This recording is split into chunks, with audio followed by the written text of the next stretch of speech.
السلام عليكم ورحمة الله وبركاته.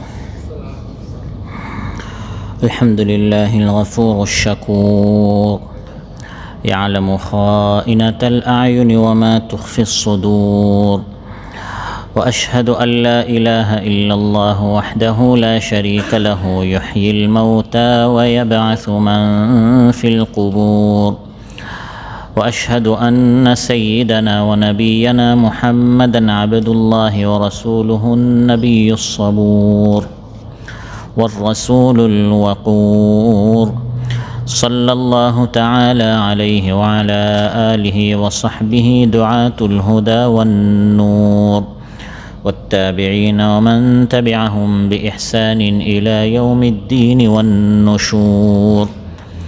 أما بعد، فأعوذ بالله من الشيطان الرجيم. بسم الله الرحمن الرحيم. وإن يكذبوك فقد كذبت قبلهم قوم نوح وعاد وثمود وقوم إبراهيم وقوم لوط وأصحاب مدين، وكذب موسى فأمليت للكافرين ثم أخذتهم فكيف كان نكير।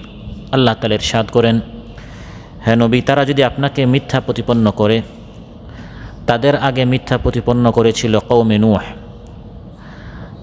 আদ ও সামুদ, এবং কওমে ইব্রাহিম ও কওমে লূত এবং মাদিয়ানবাসী। মুসা আলাইহিস সালামকেও মিথ্যা প্রতিপন্ন করা হয়েছিল।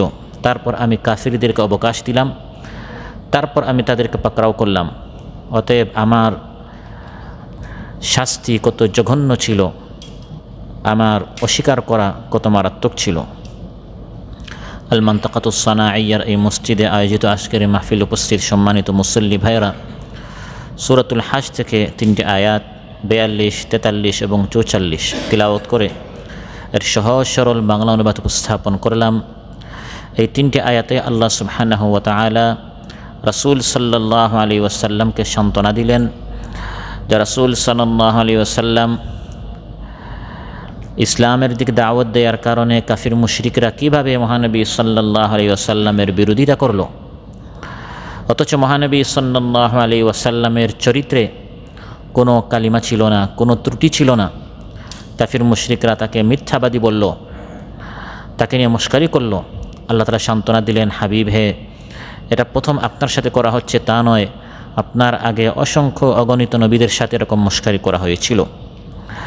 এই বিষয়ে আপনাদের সামনে আলোচনা উপস্থাপন করব ইনশাআল্লাহ। সম্মানিত ভাইরা, আলোচ্য আয়াতগুলোতে আল্লাহ রাব্বুল আলামিন নবী সাল্লাল্লাহু আলাইহি ওয়াসাল্লামকে সান্ত্বনা দিচ্ছেন, হে আমার হাবিব, মক্কার কাফিররা যদিও তারা আপনাকে মিথ্যা মনে করে বা মিথ্যা বলে, এটা নতুন কোনো কথা নয়, বরং সমস্ত বিগত জাতি তাদের নবীদের সাথে তারা এভাবেই ব্যবহার করেছিল। আমিও আগের জাতিদেরকে অবকাশ দিয়েছিলাম, সময় দিয়েছিলাম, সুযোগ দিয়েছিলাম, ঢিল দিয়েছিলাম।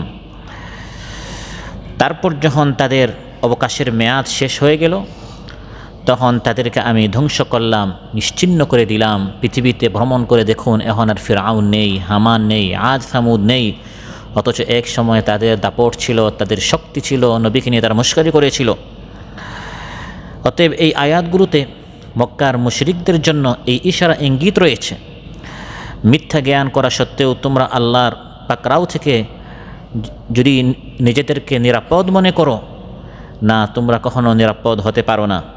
তোমরা এটা মনে করিও না যে তোমাদেরকে পাকড়াও করা হবে না, বরং আল্লাহ তাআলা যে পাকড়াও করছেন না, এটা আল্লাহর পক্ষ থেকে রহমত। আল্লাহ সুযোগ দিচ্ছেন, অবকাশ দিচ্ছেন, ঢিল দিচ্ছেন।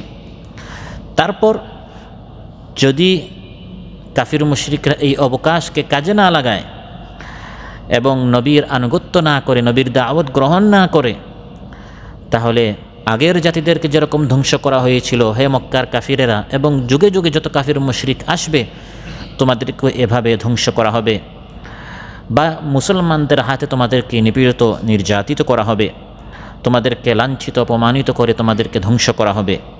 আল্লাহ তাআলা তার নবীকে এভাবে আলোচ্য আয়াতে সান্ত্বনা দিয়েছেন।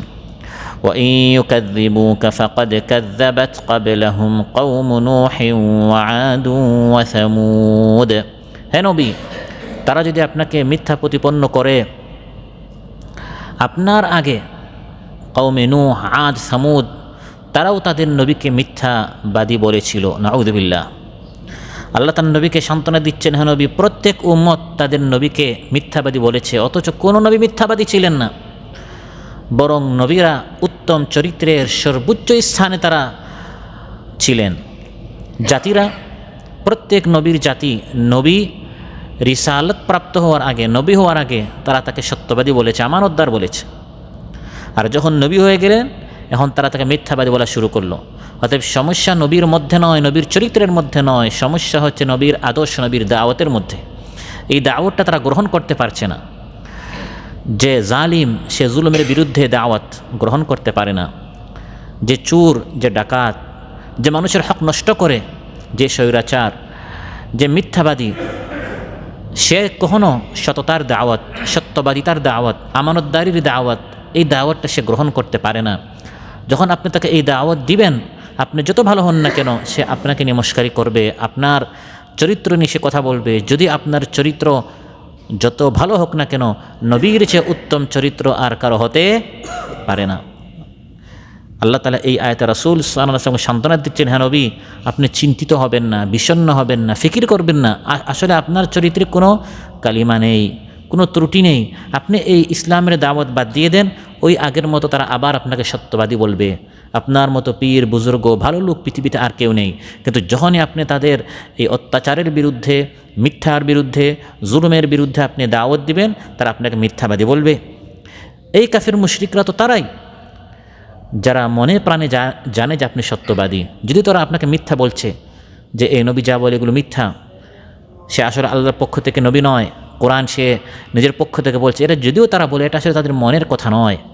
এই মুশরিকরা তো তারাই, যারা 40 বছর পর্যন্ত আপনাকে আস-সাদিকুল আমিন বলেছিল। মহানবী সাল্লাল্লাহু আলাইহি ওয়াসাল্লাম নবী হওয়ার আগের কাহিনী, নবী হয়েছেন যখন তার বয়স ছিল 40 বছর। এর 5 বছর আগে যখন তার বয়স 35 বছর ছিল, কাবা ঘর পুনর্নির্মাণ করার প্রয়োজন দেখা দিল।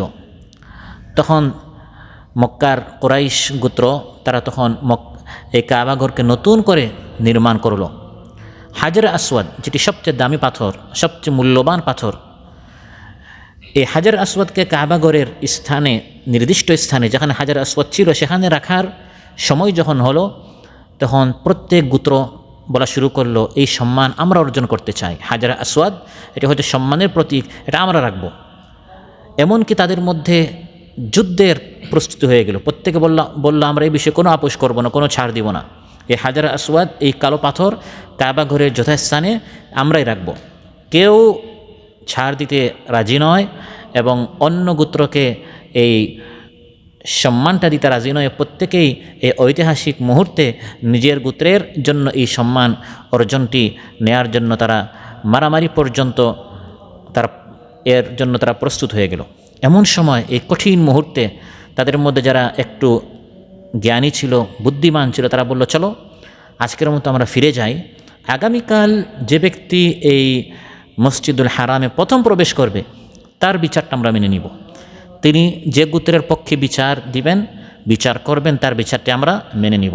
পরদিন দেখা গেল সকাল সকাল কাবা ঘরের দিকে মসজিদুল হারামে সর্বপ্রথম যিনি প্রবেশ করেছেন, তিনি হচ্ছেন মুহাম্মদ রাসূলুল্লাহ সাল্লাল্লাহু আলাইহি ওয়াসাল্লাম। তিনি তখনও নবী হন নাই, নবী হওয়ার 5 বছর আগে। মক্কার সকল লোকেরা, কুরাইশ গোত্রের যারা, বিভিন্ন গোত্রে যারা ছিল, সবাই এক বাক্যে বলল, হাদা মুহাম্মদ আল আমিন রাদিনা বিহি হাকামা। এই হচ্ছে আস্থাভাজন, বিশ্বস্ত, সত্যবাদী আল আমিন আস-সাদিক মুহাম্মদ। সে যা বিচার করবে আমরা সবাই তা মেনে নিব। তাহলে হে নবী, আজ তারা আপনাকে মিথ্যাবাদী বললেও আপনি মনক্ষুণ্ণ হবেন। আপনার স্মরণ আছে 5-10 বছর আগে, আপনি নবী হওয়ার আগে সেই ঘটনা, সেই সময় যারা আপনাকে সত্যবাদী বলেছিল, আজ তারা আপনাকে মিথ্যাবাদী বলছে। আসলে তাদের স্বার্থের বিরুদ্ধে আপনি কথা বলছেন। আপনি সততার, সত্যতার, আমানতদারির দাওয়াত দিচ্ছেন, এটা তারা গ্রহণ করতে পারছে না। নিজের নেতৃত্ব, কর্তৃত্বের কারণে, নিজের গদির কারণে, নিজের স্বার্থের কারণে আপনি আপনার দাওয়াত পরিহার করে ওই আগের মতো শুধু নিজে ভালো থাকুন, ভালো হওয়ার জন্য দাওয়াত দিবেন না, শুধু নিজে নেককার হন, অন্যান্যদেরকে দাওয়াত দিয়ে সমাজ সংস্কারের কাজে আপনি এগিয়ে না এসে শুধু নিজে নিজে মসজিদে বসে থাকুন, সবাই আপনাকে ভালো বলবে, বরং আপনার পকেটে তারা হাদিয়া বকশিশও দিবে। কিন্তু যখন জুলুম, অত্যাচার, নিপীড়নের বিরুদ্ধে কথা বলবেন, চাঁদাবাজির বিরুদ্ধে, চুরির বিরুদ্ধে, ডাকাতির বিরুদ্ধে, টেন্ডারবাজির বিরুদ্ধে, দখলদারিত্বের বিরুদ্ধে, দুর্নীতির বিরুদ্ধে যখন আপনি কথা বলবেন, যারা আপনাকে সত্যবাদী আমানতদার বলল, এখনই তারা বলা শুরু করবে যে আপনি হচ্ছেন মিথ্যাবাদী। নাউযু বিল্লাহ। মহানবী সাল্লাল্লাহু আলাইহি ওয়াসাল্লাম নবী হওয়ার পর একদিকে মদিনায় মুসলমানেরা ছিল, অন্যদিকে মক্কায় কাফির মুশরিকরা ছিল। বদর হচ্ছে, উহুদ হচ্ছে, খান্দাক হচ্ছে, ঘাত প্রতিঘাত হামলা এবং ধাওয়া পাল্টা দেওয়া হচ্ছে। বিভিন্ন পর্যায়ে মুসলমান এবং কাফির মুশরিকদের মধ্যে যুদ্ধ হচ্ছে।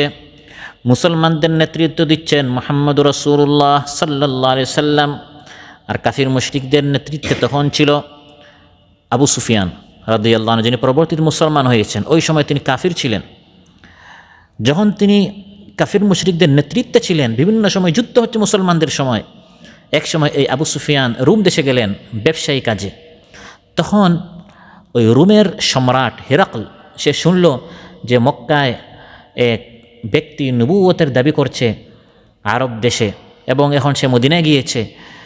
এই লোক আসলে নবী না শুধু দাবি করেছে আসলে নবী নয়, তার সম্পর্কে আর একটু বেশি জানার জন্য, যাচাই বাছাই করার জন্য সে তার লোকদেরকে বলল, একটু রুম দেশে দেখো ওই আরব দেশ থেকে এসেছে এরকম কেউ আছে নাকি। খোঁজাখুঁজি করে তারা দেখলো আবু সুফিয়ানকে তারা পেল, যে আবু সুফিয়ান হচ্ছে মহানবী সাল্লাল্লাহু আলাইহি সাল্লামের প্রাণের শত্রু এবং মুসলমানদের যারা বিরোধিতা করছে, মুসলমানদের বিরুদ্ধে যুদ্ধ করেছে, তাদের নেতৃত্ব দিচ্ছে। সেই আবু সুফিয়ানকে তারা খুঁজে পেল, বলল, আমাদের সম্রাট, আমাদের বাদশা আরবের একজনকে চাচ্ছে তোমাদের দেশে একজন নিজেকে নবী বলে দাবি করে, তার সম্পর্কে আর বিস্তারিত জানার জন্য। সেই সময় তো আর সোশ্যাল মিডিয়া ছিল না, গণমাধ্যম ছিল না, বা সহজে এভাবে যোগাযোগের কোনো ব্যবস্থা ছিল না। এরকম ম্যান টু ম্যান যোগাযোগ করতে হতো, জানতে হতো। হযরত আবু সুফিয়ান যখন আসলেন রোমের সম্রাটের নিকট, রোম সম্রাট তাকে বেশ করে প্রশ্ন করল যে এই ব্যক্তি তোমাদেরকে কী কী দাওয়াত দিচ্ছে। তখন আবু সুফিয়ান বললেন, তিনি আমাদেরকে নামাজের কথা বলেন, আফাফ সত্যতার কথা বলেন, সিদক এবং এভাবে ভালো ভালো জিনিসের কথা বলেন। তখন এই রোম সম্রাট প্রশ্ন করলো, আতাত্তাহিমুনাহু বিল কাযিব, তোমরা কি কখনো তাকে মিথ্যা কথা বলতে কখনো দেখেছো, শুনেছো? তোমরা তাকে এই তুহমত কি দাও যে তিনি মিথ্যা বলেন? কোনোদিন তিনি মিথ্যা বলেছেন? আবু সুফিয়ান এই সময় চিন্তা করলেন যে আমি যদি তার সম্পর্কে এখন মিথ্যা একটি কথা বলি, সে আমার প্রাণের শত্রু, কিন্তু এটা তো ধরা খাবো, কারণ এটা সম্রাটের সামনে। সে তো শুধু আমাকে প্রশ্ন করছে তা নয়, সে আরও অন্যান্যদেরকেও জিজ্ঞাসা করবে। তো আমি আরব থেকে এসেছি, আরবের আমি নেতৃত্ব দিচ্ছি, আমি মিথ্যা কথা যদি এখন বলি, এটা গোটা জাতির জন্য একটি কলঙ্ক হবে, লজ্জার বিষয় হবে। তখন আবু সুফিয়ান বলল, লা, প্রাণের শত্রু হয়েও বলছে, সত্য কথাটি বলে ফেলল, লা, সে আমার প্রাণের শত্রু হলেও আমি এটা বলছি যে আমরা কখনো তাকে মিথ্যাবাদী বলে আমরা কখনো তাকে তুহমত অপবাদ দেই না। সুবহানাল্লাহ। তখন হিরাকল বলল, ফাআলিমতু আন্নাহু লান ইয়াদআল কাযিবা আলান নাস সুম্মা ইয়াকযিবু আলাল্লাহ, তাহলে তিনি নবী দাবিদার নয়, তিনি সত্যি সত্যি নবী। কারণ তোমরা তাকে মিথ্যাবাদী বলে মনে করো না। যে ব্যক্তি মানুষের সাথে মিথ্যা বলে না, এই লোক কখনো আল্লাহর বিষয়ে মিথ্যা বলতে, সে এসে বললো আমি নবী আল্লাহর পক্ষ থেকে, আসলে সে নবী না, মিথ্যা বলছে, এটা হতে পারে না। সে তোমাদের সাথে যদি মিথ্যা কথা না বলে, সে আল্লাহর বিষয়ে কখনো মিথ্যা বলতে পারে না। এই হাদিসটি হচ্ছে বুখারীর বর্ণনা। আবার তিরমিজিতে এসেছে, আবু জাহেল একদিন মহানবী সাল্লাল্লাহু আলাইহি সাল্লামকে বলেই ফেললো, হে মুহাম্মদ, এই যে তোমার সাথে আমরা এত ঠাট্টা মস্করি করছি, নিপীড়ন নির্যাতন চালাচ্ছি, তোমাকে আমরা মিথ্যাবাদী বলি, শুনো, মূল কথা হচ্ছে মনের কথাটি আমি তোমাকে বলে ফেলি, ইন্না লা নুকাযযিবুকা, আসলে মনে প্রাণে আমরা আপনাকে মিথ্যাবাদী মনে করি না, ওয়ালাকিন নুকাযযিবু বিমা জিতা বিহি, আপনি যে আদর্শ নিয়ে এসেছেন এটাকে আমরা মিথ্যা প্রতিপন্ন করছি, কারণ এটা প্রতিষ্ঠিত হয়ে গেলে আমাদের স্বার্থ শেষ হয়ে যাবে। এই যে হারাম টাকা পয়সা আমরা ইনকাম করেছি, মানুষের উপর জুলুম অত্যাচার করে আমরা ক্ষমতা দখল করে বসা আছি, চুরি ডাকাতি করে মানুষের জায়গা জমি দখল করে আমরা যে প্রতিষ্ঠিত হয়ে আছি, তোমার এই আদর্শ প্রতিষ্ঠিত হয়ে গেলে সব তো আমাদের হাতছাড়া হয়ে যাবে। মজলুমের হক তাকে ফিরিয়ে দিতে হবে, বোনের হক, ফুফুর হক, প্রতিবেশীর হক, এতিমের হক, বিধবার হক সব ফিরিয়ে দেওয়া হবে। তোমার আদর্শ প্রতিষ্ঠিত হলে, তোমার আদর্শ যাতে করে প্রতিষ্ঠিত না হয়, এজন্য আমরা মানুষকে বলি এই লোকের কথা মানিও না, সে হচ্ছে মিথ্যাবাদী। আমরা মনে প্রাণে জানি আসলে তুমি মিথ্যাবাদী না, মূলত আমরা তোমার বিরোধিতা নয়, আমরা তোমার আদর্শের, তোমার দাওয়াতের, তোমার কোরআনের বিরোধিতা করছি। এই প্রেক্ষিতে আল্লাহ তাআলা আয়াত নাজিল করলেন, قد نعلم إنه ليحزنك الذي يقولون فإنهم لا يكذبونك ولكن الظالمين بآيات الله يجحدون। হে নবী, আমি আল্লাহ জানি এই কাফির মুশরিকরা যে চলতে ফিরতে, উঠতে বসতে, হাঁটে ঘাটে মাঠে সব জায়গায় আপনাকে মিথ্যাবাদী বলে, জাদুকর বলে, পাগল বলে, তাতে আপনি কষ্ট পান। আপনি কষ্ট পাবেন না, আসলে আপনি মিথ্যাবাদী নন, আপনার চরিত্রে আসলে কোনো মিথ্যা নেই, তারা আসলে আপনার আদর্শকে মিথ্যা বলছে। আপনি এই দাওয়াত দেওয়া বাদ দিয়ে দেন, আবার আপনি সত্যবাদী হয়ে যাবেন। ওয়ালাকিন্না যালিমিনা বিআয়াতিল্লাহি ইয়াজহাদুন, তারা মূলত আল্লাহর আয়াতকে অস্বীকার করছে। আজও যাদেরকে দেশদ্রোহী বলতো, যাদেরকে বিভিন্ন টেক দিত, গালি দিত, এই লোকরাই একসময় সবার প্রিয় ছিল। যখন মূল সত্য দাওয়াত দেওয়া শুরু করলো, তাদের প্রাণের শত্রু হয়ে গেল। আবার এই দাওয়াত পরিহার করে তারা যদি খানকাহে ঢুকে যায়, মাদ্রাসায় ঢুকে যায়, মসজিদের কোনায় বসে বসে একা একা দিনের যে বিধানগুলো আছে, জিকির কালামগুলো তারা করে, কিন্তু সমাজ সংস্কার, রাষ্ট্র সংস্কার, দেশ সংস্কার, এই কাজে যদি তারা এগিয়ে না আসে, আবার এই লোকগুলো ভালো হয়ে যাবে। তো এখানে বোঝা গেল মূলত আপনার চরিত্রের সমস্যা নয়, তারা আপনাকে ধর্ষক বানাচ্ছে। আজ থেকে 50 বছর আগে সেই সময় নাকি আপনি ধর্ষণ করেছেন, হত্যা করেছেন, খুন খারাপি করেছেন, এগুলো সব তুহমত, অপবাদ। কারণ আপনি নবীর আদর্শের দিকে আপনি দাওয়াত দিচ্ছেন। এই আদর্শ বাদ দিয়ে দেন, এই দাওয়াত বাদ দিয়ে দেন, আবার আপনি সত্যবাদী হয়ে যাবেন। ইবনে মাজাহ এসেছে, হযরত আব্দুল্লাহ বিন সাল্লাম রাদিয়াল্লাহু আনহু ইহুদিদের বড় একজন পণ্ডিত ছিলেন, আলিম ছিলেন, জ্ঞানী ছিলেন। মহানবী সাল্লাল্লাহু আলাইহি ওয়াসাল্লাম যখন হিজরত করে মদিনায় আসলেন, আব্দুল্লাহ বিন সাল্লাম তিনি মদিনায় ছিলেন। দলে দলে সবাই আল্লাহ নবীকে দেখতে যাচ্ছে এবং অনেকে ইসলাম গ্রহণ করছে। আব্দুল্লাহ বিন সাল্লাম যেহেতু তিনি পণ্ডিত ছিলেন, আলিম ছিলেন, তিনি এরকম দলে দলে মানুষের সাথে ইসলাম গ্রহণ করেন না। তিনি বলেন আমি আগে দেখব এই লোকটা আসলে সত্যবাদী কিনা, না কোনো ধান্দা আছে, কোনো স্বার্থে। কারণ অনেকেই অনেক কিছু দাবি করে, সে কোনো স্বার্থে হতে পারে, নবুয়তের দাবি করছে কোনো একটি স্বার্থ হাসিলের জন্য। আসলে সত্যবাদী কিনা আমি তাকে ভালো করে গিয়ে দেখব। তারপর তিনি যখন মহানবী সাল্লাল্লাহু আলাইহি ওয়াসাল্লামকে দেখলেন, ইবনে মাজাহর বর্ণনা, লাম্মা রাআন নাবিয়্যা সাল্লাল্লাহু আলাইহি ওয়াসাল্লাম ওয়া নাযারা ফি ওয়াজহিহি ক্বাল ফালাম্মা তাবায়্যানতু ওয়াজহাহু ওয়া আরাফতু আন্না ওয়াজহাহু লাইসা বিওয়াজহি কাযযাব। মহানবী সাল্লাল্লাহু আলাইহি ওয়াসাল্লামের নিকট আমি যখন গেলাম, ভালো করে তার চেহারা দেখলাম, কত সুন্দর চেহারা, সুবহানাল্লাহ। যাদের সৌন্দর্যকে তিনি হারাবেন, এত সুন্দর চেহারা। আমি বললাম এই চেহারা কখনো কোনো মিথ্যাবাদীর চেহারা হতে পারে না। কোনো ধান্দাবাজ এরকম নবুয়তের দাবি করে দুনিয়ার এর স্বার্থ হাসিল করতে চাচ্ছে, এই চমৎকার সুন্দর আলোকিত এই চেহারাটি কোনো কাযযাবের চেহারা হতে পারে না। হে নবী, ও ইউকাযযিবুকা, তারা যদিও আপনাকে মিথ্যা প্রতিপন্ন করছে, মনে রাখেন পৃথিবীর সবাই মনে মনে জানে আপনি হচ্ছেন সত্যবাদী। আপনি কষ্ট পাবেন না, এই দাওয়াত যেই দিবে তাকে মিথ্যাবাদী বলা হবে। মূলত দাওয়াতটা নিয়ে সমস্যা। কারণ যারা দুনিয়া পূজারী, যারা স্বার্থ পূজারী, তারা এই দাওয়াত সহ্য করে না। অতএব হে নবী, তাদের কথায় কর্ণপাত না করে আপনি আপনার ভীষণ চালিয়ে যান, আপনার দাওয়াতি কার্যক্রম চালিয়ে যান। কে কি বলল এটা শোনার সময় নেই, বরং সময় হচ্ছে দাওয়াতি কাজ চালিয়ে যাওয়া। সমাজ সংস্কার, রাষ্ট্র সংস্কার, পরিবার সংস্কার, পরিবেশ সংস্কার ভালো করা, সুন্দর করা, এটি হচ্ছে আমাদের দায়িত্ব। কে কি বলল এটা শুনে নিষ্ক্রিয় হয়ে যাওয়া, বসে যাওয়া, দাওয়াতি কাজ বাদ দিয়ে দেওয়া, এটা কখনো কোনো ইমানদারের গুণ হতে পারে না। অতএব সবর করুন হে নবী, ধৈর্য ধারণ করুন, কথাগুলো শুনুন আর সবর করুন। তারা কি বলছে এর কারণে আপনি বা আপনার কোনো অনুসারী নিষ্ক্রিয় হয়ে যেন না যায়।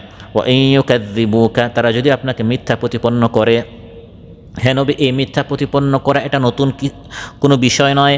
ফাকাদ কাযযাবাত ক্বাবলাহুম কওমু নূহিন ওয়া আদু ওয়া সামুদ, তাদের আগে কওমে নূহ মিথ্যা প্রতিপন্ন করেছিল। হযরত নূহ আলাইহিস সালাম এসে দাওয়াত দিলেন ৯৫০ বছর, কওম বলল মিথ্যাবাদী, পাগল বলল, ধমক দিল, কিন্তু হযরত নূহ আলাইহিস সালাম দাওয়াত ত্যাগ করেন নাই।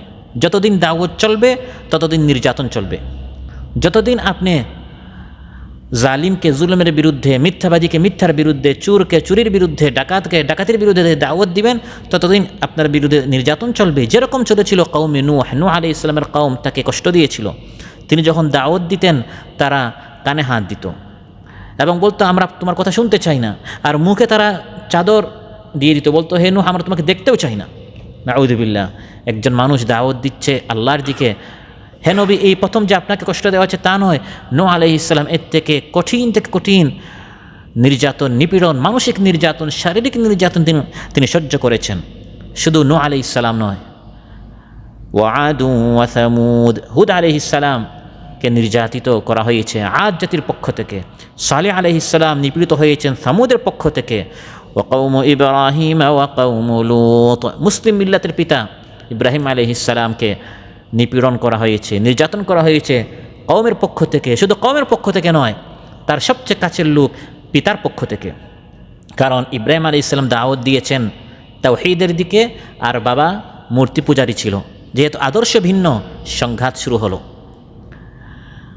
এক পর্যায়ে বাবা বলল, হে ইব্রাহিম এই দাওয়াত যদি পরিহার না করো, এই দাওয়াত থেকে যদি তুমি ফিরে না আসো, আমি পাথর মেরে মেরে আমি তোমাকে শেষ করে দিব। তাহলে সমস্যা ইব্রাহিম আলাইহিস সালামের ব্যক্তি চরিত্রের মধ্যে নয়, দাওয়াতের মধ্যে ছিল। কারণ তিনি তার বাবাকে আল্লাহর দিক দাওয়াত দিয়েছেন। ওয়া কওমু ইব্রাহিম ওয়া কওমু লূত, ইব্রাহিম আলাইহিস সালামের কওম, লূত আলাইহিস সালামের কওম তারাও মিথ্যা প্রতিপন্ন করেছে। লূত আলাইহিস সালামের কওম তারা সমকামিতায়, অশ্লীলতায় তারা অভ্যস্ত ছিল। তিনি তাদেরকে দাওয়াত দিলেন। তারা এক পর্যায়ে বলল, হে লূত এত পবিত্রতা আমরা, এই ওয়াজ আমরা শুনতে চাই না, এই লূতকে এই এলাকা থেকে বের করে দাও।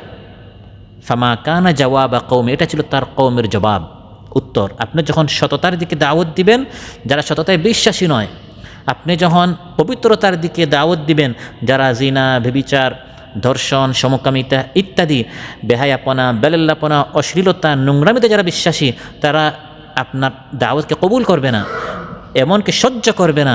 লূত আলাইহিস সালাম পবিত্রতার দাওয়াত দিলেন। তারা বলল, আখরিজু আলা লূত মিন কারিয়াতিকুম, লূত এবং তার উপর যারা ঈমান এনেছে তাদেরকে তোমাদের দেশ থেকে বের করো, তাদের শিক্ষাকে তোমাদের শিক্ষা ব্যবস্থা থেকে বের করো, তাদের সবাইকে নিজের এলাকা নগরী থেকে বের করো। কারণ তারা প্রতিষ্ঠিত হলে আমরা এভাবে জিনা ব্যভিচার করতে পারবো না, বেহায়া বেলাল্লাপনা আমরা করতে পারবো না। আল্লাহ তাআলা শোনাচ্ছেন আমাদেরকে, আমরা যখন ইসলামের দিকে, ইসলামের সৌন্দর্যের দিকে যখন আমরা কাজ করব এবং চাইব যে আল্লাহর বিধান প্রতিষ্ঠিত হোক, তখন যারা এই সকল অশ্লীলতায়, বেহায়াপনায় এবং এই ধরনের জুলুম অত্যাচারে যারা অভ্যস্ত তারা এই দাওয়াত কবুল করবে না। ও আসহাবু মাদিয়ানবাসী অর্থাৎ শুআয়ব আলাইহিস সালামের কওম, আল্লাহ বলেন তারাও তাদের নবীকে কষ্ট দিয়েছে, মিথ্যা প্রতিপন্ন করেছে। নবীর অপরাধ কী ছিল? নবীর অপরাধ এটাই ছিল যে নবী তাদেরকে আল্লাহর দিকে দাওয়াত দিয়েছেন। তার কওম কী করতো? তার কওম ওজনে কম দিত। কিসে কম দিত? ওজনে কম দিত। কোরআনের মধ্যে আল্লাহ তাআলা বলেছেন যে তাদের নবী শুআয়ব আলাইহিস সালাম তাদেরকে বললেন ওজনে কম দিও না। ويا قوم أوفوا المكيال والميزان بالقسط ولا تبخسوا الناس أشياءهم ولا تعثوا في الأرض مفسدين। হে আমার কওম, মিজানের পাল্লা, দাড়ি পাল্লাটি সোজা করে ধরবে, দেয়ার সময় নেয়ার সময় সমান হবে, দেয়ার সময় কম দিবে, নেয়ার সময় বেশি দিবে, এরকম বেশ কম করা যাবে না। এই রূপটি শুধু শুআয়ব আলাইহিস সালামের কওমের ছিল, বাংলাদেশিদের মধ্যে নাই নাকি? না আরও বেশি। এখন কওমি শুআয়ব যদি আমাদের বাংলাদেশে আসে, তারা তো দেখবে যে আমরা তাদের থেকে অনেক ধাপ এগিয়ে। শুআয়ব আলাইহিস সালাম তাদেরকে দাওয়াত দিলেন, এই কাজ করা যাবে না, ব্যবসা বাণিজ্য করো, ব্যবসা হারাম নয়, ব্যবসা জায়েজ। ওয়া হাল্লাল্লাহুল বাই', কিন্তু ব্যবসা করতে হবে ইসলামী নীতি অনুযায়ী। গুদামজাত করা যাবে না, দ্রব্যের মূল্য খুব বেশি এমন বাড়ানো যাবে না যে মানুষের সাধ্যের থেকে বেশি হয়ে যাবে, এরকম এত স্বার্থপর হওয়া যাবে না। ব্যবসা বাণিজ্য করতে গিয়ে মানুষকে ধোঁকা দেওয়া যাবে না, দোষ গোপন করা যাবে না, একটি পণ্যের কী কী দোষ আছে এগুলো বলে দিতে হবে। তারপর ওজনে কম দেওয়া, খাদ্যে ভেজাল দেওয়া, এগুলো করা যাবে না। তিনি যখন দাওয়াত দিলেন তখন তারা বলল, আমরা দেখতে পাচ্ছি শুআয়ব বেশি বাড়াবাড়ি করছে, আমাদেরকে আমাদের মন মতো ব্যবসা করতে দেয় না, চুরি ডাকাতি করতে দেয় না। এই শুআয়বকে তারা বলল, হে শুআয়ব, তুমি যদি তোমার এই দাওয়াত থেকে বিরত না হও, আমরা তোমাকে শেষ করে দিব, পাথর মেরে মেরে শেষ করে দিব। قالوا يا شعيب ما نفقه كثيرا مما تقول وإنا لنراك فينا ضعيفا ولولا رهطك لرجمناك, আমরা তোমাকে পাথর মেরে মেরে শেষ করে দিব। তাহলে বোঝা গেল ইসলামের দাওয়াত দিতে যখনই যে নবী দাঁড়িয়েছে তার কওম এই ধরনের, কেউ পাথর মেরেছে, কেউ মিথ্যাবাদী বলেছে, কেউ এলাকা থেকে বের করে দিয়েছে। নবীদের চরিত্রে কোনো সমস্যা ছিল না, দাওয়াতটি খুব কঠিন ছিল, দাওয়াতটি বাতিলপন্থীরা সহ্য করতে পারত না। ওয়াকুদ্দিবা মূসা, আল্লাহ তাআলা বলেন মূসা আলাইহিস সালামকেও মিথ্যা প্রতিপন্ন করা হয়েছিল ফিরআউনের পক্ষ থেকে, অথচ মূসা আলাইহিস সালাম স্পষ্ট আয়াত নিয়ে এসেছেন, তাকে মিথ্যাবাদী বলার কোনো সুযোগ ছিল না। এত স্পষ্ট 9টি আয়াত আল্লাহ বলেন ওয়ালাকাদ আতাইনা মূসা 9 আয়াতিন বাইয়িনাতিন ফাসআল বনি ইসরাঈলা ইয জাআহুম فقال له فرعون إني لأظنك يا موسى مسحورا। আমি মূসা আলাইহিস সালামকে 9টি আয়াত দিলাম, লাঠি ফেললে সাপ হয়ে যেত, সুবহানাল্লাহ বলবেন না? হাত যখন তিনি বগলে থেকে বের করতেন সাদা ফস্সা হয়ে যেত। তুফান প্লাবন আল্লাহ তাআলা ফিরআউনের উপর পাঠালেন, পঙ্গপাল পাঠালেন, তারপর উকুন পাঠালেন, রক্ত পাঠালেন, ব্যাঙ পাঠালেন, এগুলো সব শাস্তি স্বরূপ। দুর্ভিক্ষ পাঠালেন, ফসলের ঘাটতি করলেন, একের পর এক আয়াত নিদর্শন আল্লাহ তাআলা পাঠালেন। আমার নবীকে না মানলে এই ধরনের শাস্তি আসবে। 9 আয়াতিন বাইয়িনাত, স্পষ্ট 9টি আয়াত। কিন্তু ফিরআউন দাওয়াত কবুল করে নাই। যখন আয়াত মূসা আলাইহিস সালাম দেখাতেন, লাঠি ফেললেন, সাপ হয়ে গেল, দাওয়াত কবুল না করে সে বলল ইন্নী লাআযুন্নুকা ইয়া মূসা মাসহুরা, আমার মনে হচ্ছে হে মূসা তুমি জাদুগ্রস্ত। দাওয়াত কবুল করে নাই, মশকারি করেছে। তাহলে হে নবী, আপনাকে কাফির মুশরিকরা যা বলছে আপনি মনক্ষুণ্ণ হবেন না, আপনাকে তাই বলা হচ্ছে যা আগের নবীদেরকে বলা হয়েছিল। মা ইউকালু লাকা ইল্লা মা ক্বাদ ক্বিলা লির-রুসুলি মিন ক্বাবলিক, হে নবী আপনাকে তাই বলা হচ্ছে যা আগের নবীদেরকে বলা হয়েছিল।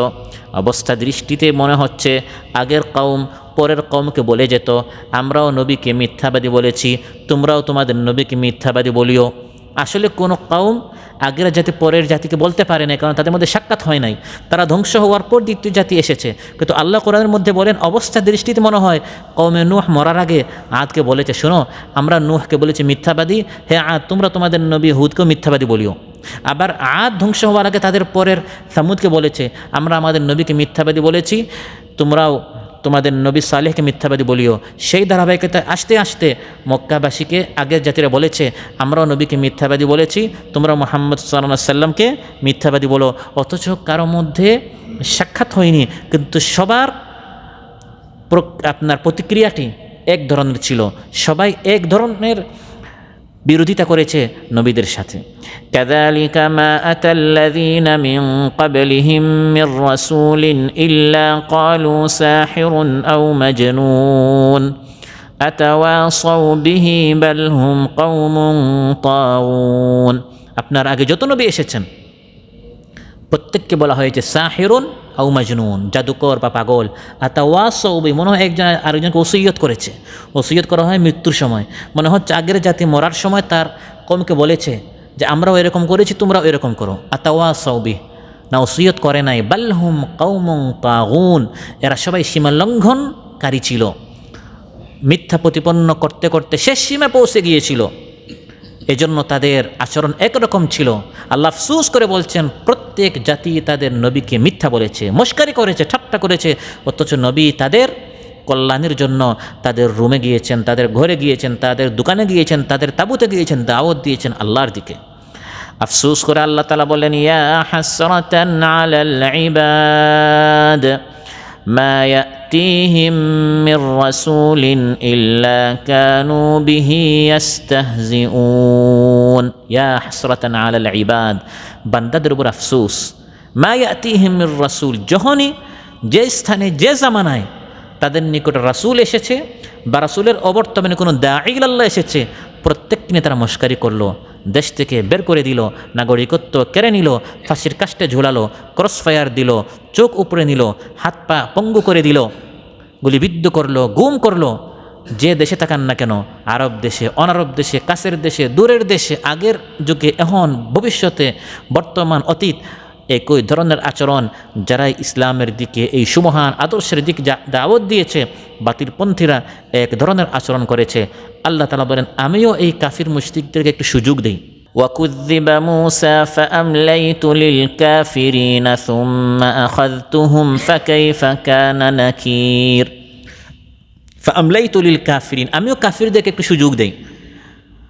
প্রথম দিনে ধরি না, 5 বছর যায়, দেখা যায় সে আবার ক্ষমতায় চলে যায়, 10 বছর হয়ে যায়, আবার চলে যায় 15 বছর হয়ে যায়, 20, 25, 30, 35, 50 বছর পর্যন্ত। এখানে অনেক দেশে জালিম 50 বছর পর্যন্ত ছিল, 60 বছর পর্যন্ত এক না একত্ব কায়েম করে। সে মনে করে এখন আর আমাকে কে ধরতে পারে। আসলে আল্লাহ ধরতে পারেনি, কিন্তু আল্লাহ দয়া করে সুযোগ দিচ্ছেন, অবকাশ দিচ্ছেন, ঢিল দিচ্ছেন, সময় দিচ্ছেন, কিন্তু সে শেষ সীমায় পৌঁছে যায়। সীমা লঙ্ঘন করতে করতে একবারে চূড়ান্ত যখন করে ফেলে, তখন আল্লাহ বলেন, তখনকে আমি পাকড়াও করি, সুম্মা আখাযতুহুম, তারপরে আমি পাকড়াও করি। তখন সে তার দুনিয়াটাও হারায়, আখিরাতটাও হারায়। كذب الذين من قبلهم فأتاهم العذاب من حيث لا يشعرون فأذاقهم الله الخزي في الحياة الدنيا ولعذاب الآخرة أكبر لو كانوا يعلمون। হে নবী, এই যে তারা আপনাকে মিথ্যা প্রতিপন্ন করছে, এটা প্রথম নয়, তাদের আগের লোকেরাও এরকম মিথ্যা প্রতিপন্ন করেছিল। তারপর তাদের অজান্তে শাস্তি এসেছে। যখন শাস্তি এসেছে, সে কিং কর্তব্য বিমূঢ় হয়ে গেছে। সে নিজেই বিশ্বাস করছে না, আমার এত বাহিনী ফোর্স থাকার পর আমার কি পতন হতে পারে। মিন হাইসু লা ইয়াশউরুন, সে নিজেও ভাবে না কোন দিকে তার পতন হলো, শাস্তি হলো। এতকাল যারা ইসলামকে নমস্কারি করলো, ইসলামের আদর্শ নিয়ে ঠাট্টা করলো, মিথ্যা প্রতিপন্ন করলো, আর সব দিকে সে তার খুঁটিগুলো মজবুত করেছে। ও ফিরআউন যিল আওতাদ, খুঁটিওয়ালা, তার স্তম্ভ, তার বাহিনী, তার ফোর্স এত শক্তিশালী ছিল, ফিরআউন নিজে বিশ্বাস করে না যে তার পতন হতে পারে। কিন্তু সে যখন জুলুম অত্যাচারের শেষ সীমানায় পৌঁছে গেল, আমি তার কল্যাণের জন্য নবী পাঠালাম, আর সে মিথ্যা প্রতিপন্ন করতে করতে, মস্কারি করতে করতে মাত্রাটি যখন শেষ পর্যন্ত শেষ সীমায় সে পৌঁছে গেল, আল্লাহ বলেন, আতাহুমুল আযাবু মিন হাইসু লা ইয়াশউরুন, অবকাশ শেষ, শাস্তি আসলো, তার অজান্তে আমি তাকে ধ্বংস করলাম। ফাআযাকাহুমুল্লাহুল খিজিয়া ফিল হায়াতিদ দুনিয়া, এই দুনিয়ার জিন্দেগিতে সে লাঞ্ছিত হলো, অপমানিত হলো। এখন তার নামটা একটা গালি হয়ে গেল। মানুষ বলে এই লোকটা ফিরআউন, ফিরআউনটা একটা কী হয়ে গেছে, একটা গালি হয়ে গেছে। আবু জাহাল একটা গালি হয়ে গেছে। এখন অনেক দলের নাম গালি হয়ে যায়, অনেক ব্যক্তির নাম গালি হয়ে যায় যখন জুলুম অত্যাচারের শেষ সীমা পৌঁছে যায়। শুধু দুনিয়ায় নয়, আল্লাহ বলেন, ওয়ালা আযাবুল আখিরাতি আকবার, এই পতন এবং এই লাঞ্ছনা এটা তো কিছুই না, এটা দুনিয়ার শাস্তি। বড় শাস্তি হচ্ছে আখিরাতের। লাউ কানু ইয়ালামুন, যদি তারা বুঝতো, যদি তারা জানতো। প্রিয় ভাইরা, একজন মানুষ নবীর আদর্শ, নবীর দাওয়াত কেন প্রত্যাখ্যান করে, কেন মিথ্যা প্রতিপন্ন করে? নবীদের দাওয়াত তো অস্পষ্ট নয়, অত্যন্ত সুস্পষ্ট দাওয়াত, যুক্তিসম্মত দাওয়াত, সময় উপযোগী দাওয়াত, মানুষের কল্যাণ এর মধ্যে রয়েছে। যে কোনো জ্ঞানী মানুষ এটা বুঝতে পারে যে এই নবীর দাওয়াতটা কত সুন্দর, কত সুমহান, কত চমৎকার। এরপরে যুগে যুগে কাফির মুশরিকরা কেন মিথ্যা প্রতিপন্ন করলো, কেন মানল না? এর বেশ কয়েকটা কারণ। প্রথম হচ্ছে অহংকার, প্রথম হচ্ছে অহংকার, ইগো যেটাকে বলা হয়, দাম্ভিকতা, যে তার দাওয়াত আমরা কেন মানব, আমরা কত শক্তিশালী, আমাদের কত বাহিনী, আমাদের কত ফোর্স আছে, আমাদের সংগঠন কত মজবুত, কত শক্তিশালী, আমাদের কর্মী বাহিনী গোটা দেশে সব জায়গায় আছে, আমাদের পতন কখনো হবে না। এভাবে সে যখন নিজেকে অপ্রতিরুদ্ধ মনে করে, তখন নবীর দাওয়াত, নবীওয়ালাদের দাওয়াত, দাঈলুল্লাহদের দাওয়াতকে কবুল করার মতো কোনো প্রয়োজনীয়তা সে মনে করতো না। কোরআনের মধ্যে আল্লাহ তাআলা আদ জাতি সম্পর্কে বলেছেন, আদ কেন তাদের নবীর দাওয়াত প্রত্যাখ্যান করেছে, কেন মিথ্যা প্রতিপন্ন করেছে?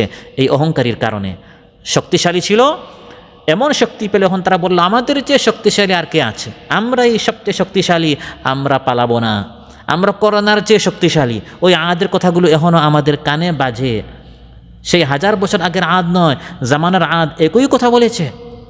فأما عاد فاستكبروا في الأرض بغير الحق وقالوا من أشد منا قوة। আদ জাতি ফাস্তাকবারু ফিল আরদি বিগাইরিল হক, অন্যায়ভাবে এই পৃথিবীতে ইস্তিকবার, অহংকারী করেছে, স্বৈরাচার হয়েছে। এই অহংকারীর কারণে সে মিথ্যা প্রতিপন্ন করলো। আর বলল মান আসাদ্দু মিন্না কুওয়া, আমাদের চেয়ে আর শক্তিশালী কে হতে পারে? এটা কি বিনয় না অহংকারী? অহংকারীর শেষ সীমানায়, চূড়ান্ত সীমানায় পৌঁছে গেল। আমাদের চেয়ে শক্তিশালী কেউ হতে পারে? আমাদেরকে কেউ পতন ঘটাতে পারে এরকম কোনো শক্তি, কোনো ফোর্স পৃথিবীতে কি আছে? আল্লাহ বলেন আছে। আওয়ালাম ইয়ারাউ আন্নাল্লাহাল্লাযী খালাকাহুম হুয়া আশাদ্দু মিনহুম কুওয়া, এটাকে সে ভুলে গেল যে আল্লাহ তাকে সৃষ্টি করেছেন, সে আল্লাহ তার চেয়ে বেশি শক্তিশালী? বেমালুম ভুলে যায় শক্তিটা আল্লাহ তাকে দিয়েছেন, যিনি দেন তিনি আবার নিতেও পারেন। দ্বিতীয় কারণ হচ্ছে মিথ্যা প্রতিপন্ন কাফির মুশরিকরা কেন করে? নবীকে তুচ্ছ তাচ্ছিল্য করা। তারা মনে করে এই নবী তো ইয়েতিম, নবী তো মিসকিন, নবী তো গরিব। এই নবীকে আর নবীর অবর্তমান দাঈল আল্লাহদেরকে গরিব মিসকিন মনে করে। সামাজিকভাবে তাদের তেমন ব্যবসা বাণিজ্য নেই, দোকানঘাট নেই, পদ পদবী নেই, নেতৃত্ব নেই, কর্তৃত্ব নেই। এগুলো দেখে তারা মনে করে এদের দাওয়াত মানব।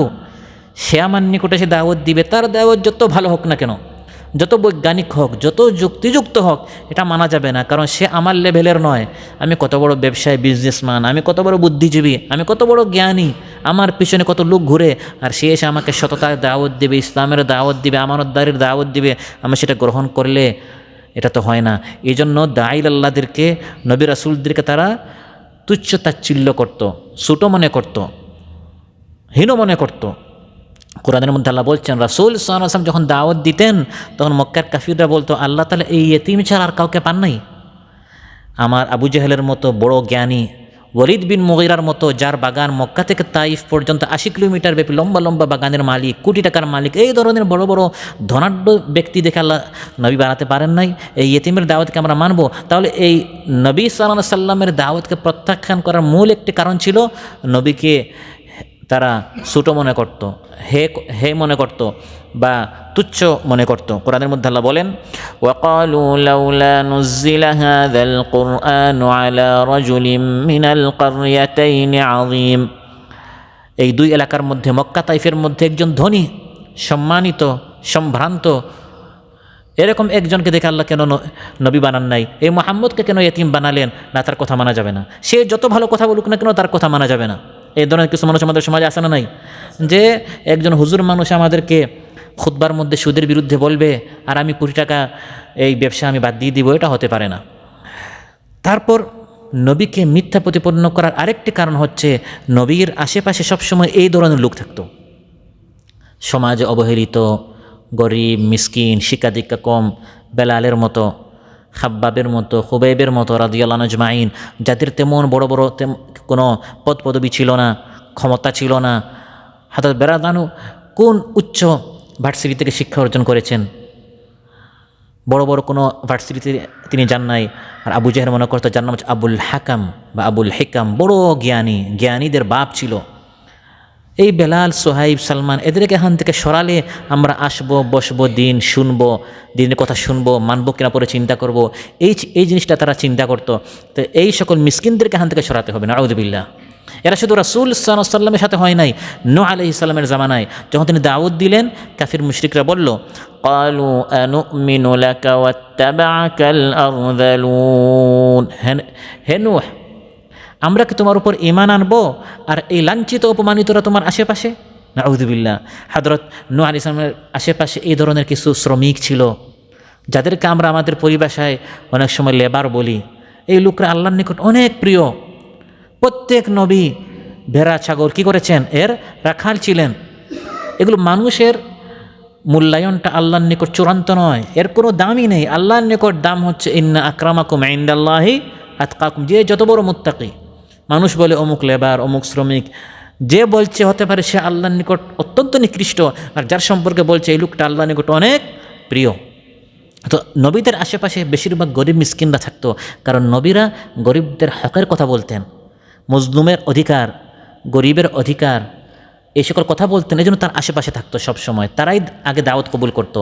আর জালিমরা বিরোধিতা করতো, কারণ নবী সাধারণত তাদের দাওয়াত হতো জালিমের বিরুদ্ধে, তাগুতের বিরুদ্ধে, মিথ্যাবাদীর বিরুদ্ধে। এই জন্য তারা দাওয়াত কবুল করতো না।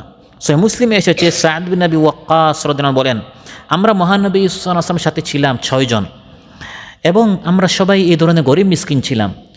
বড় বড় কাফিররা এসে বললে, মুহাম্মদ আমরা তোমার কথা একটু শুনতে চাই, অনেক তুমি ইসলাম ইসলাম করো, অনেক কোরআনের কথা বলো, কিন্তু আমাদের একটা শর্ত আছে, উতরুদহা উলা, এই সকল গরিব মিসকিন যে 6 জন আছে, বেলাল, হাব্বাব, হুবাইব, এই ধরনের এই গরিব মিসকিনদেরকে এখান থেকে আগে কী করতে হবে, বের করতে হবে।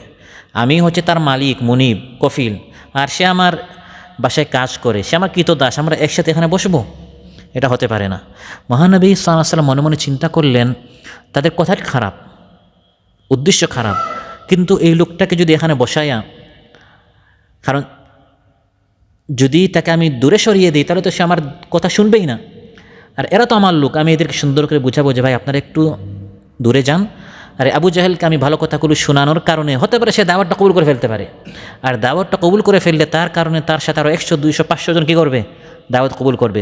মহানবী সাল্লাল্লাহু আলাইহি ওয়াসাল্লামের উদ্দেশ্য ভালো ছিল, তিনি তাদের এই কথাটি মেনে নেওয়ার জন্য একটু চিন্তা করছিলেন যে কথাটি মানা যায় কি না, সাথীদেরকে একটু বুঝায় বলবো যে তোমরা একটু ওইদিকে যাও, আমি একটু আবু জাহেলের সাথে কন্ট্যাক্ট করি, একটু তাকে বুঝাই কী করা যায়। এমন সময় আল্লাহ তাআলা সঙ্গে সঙ্গে আয়াত নাজিল করলেন, ওয়ালা তাতরুদিল্লাযীনা ইয়াদউনা রাব্বাহুম বিলগাদাতি ওয়াল আশিয়্যি ইউরিদুনা ওয়াজহা। হে নবী আমার প্রিয় বান্দা, যারা রাত দিন রবকে খুশি করার জন্য রবকে ডাকে, কখনো কোনো অবস্থায় এক মুহূর্তের জন্য আপনি তাদেরকে আপনার বৈঠক থেকে সরাবেন না।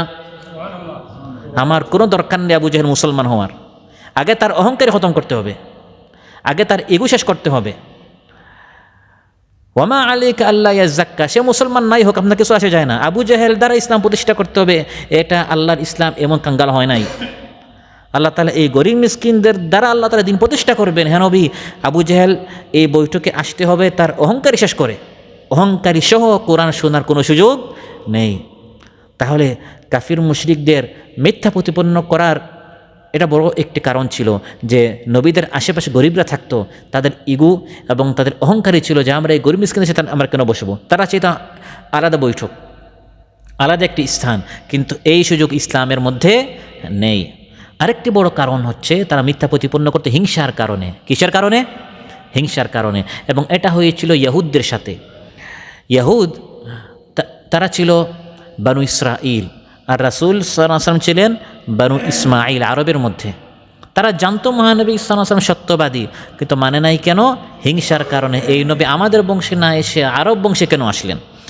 আম ইয়াহসুদুনান নাস আলা মা আতাহুমুল্লাহু মিন ফাদলিহি। আরেকটি কারণ হচ্ছে নবীদের কথা না মানার, নবীদেরকে মিথ্যা প্রতিপন্ন করার, বাপ দাদার অন্ধ আনুগত্য করার। বাপ দাদার শত শত বছর থেকে অনেক রীতিনীতি চলে আসছে, এখন নবী এসে নতুন কথা বলবেন, আমরা তার কথা মেনে নিব। যুগে যুগে নবীদের দাওয়াতকে মিথ্যা প্রতিপন্ন করার এটা একটা প্রধান কারণ ছিল, যেটা আজ আমাদের সমাজেও আছে। আপনার দাওয়াতটি যত ভালো হোক না কেন, বলবে ভাই আপনি বেশি বুঝেন না, আমাদের বাবা দাদারা বেশি বুঝতো।